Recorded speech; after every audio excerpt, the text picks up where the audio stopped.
بسم اللہ الرحمن الرحیم عن زید بن خالد رضی اللہ عنہما قال قال رسول اللہ صلی اللہ علیہ وسلم من فطر صائما او جہز غازیا فلہ مثل اجری رواہ البیہقی۔ زید بن خالد رضی اللہ تعالیٰ عنہ سے روایت ہے، فرماتے ہیں کہ رسول اللہ صلی اللہ علیہ وسلم نے ارشاد فرمایا کہ جس کسی نے کسی روزے دار کو افطار کرایا، یعنی اس کا روزہ افطار کرایا، یا کسی مجاہد کو جہاد کرنے کے لیے سامان مہیا کیا، اسلحہ وغیرہ، یا کوئی بھی چیز اس کو ضرورت تھی مجاہد کو، وہ اس کو مہیا کی، تو روزے دار کے روزے کا ثواب، مجاہد کے جہاد کا ثواب اس بندے کو پورا پورا ملے گا۔ اللہ تبارک و تعالی ہمیں بھی ان لوگوں میں شمار فرمائے۔ اللہ تعالیٰ کے کریمانہ قوانین میں سے ایک یہ بھی ہے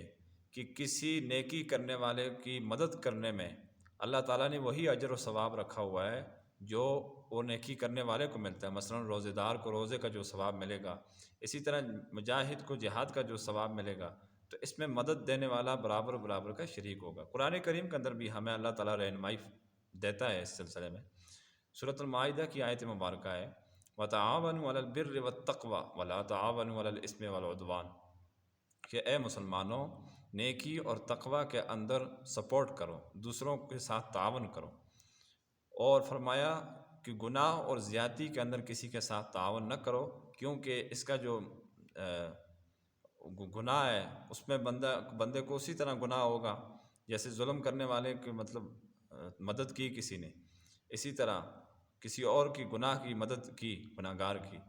تو گناہ کے سلسلے میں مدد کی، تو اللہ تبارک و تعالیٰ بھی اس کو اس گناہ میں شریک کریں گے۔ اور اسی طرح حدیث مبارکہ بھی ایک اور ہے، اس کے اندر آتا ہے من دل علی خیر فلہ اجر کمثل فاعلہ، جس نے نیکی کرنے کی رہنمائی کی تو نیکی کرنے والے کو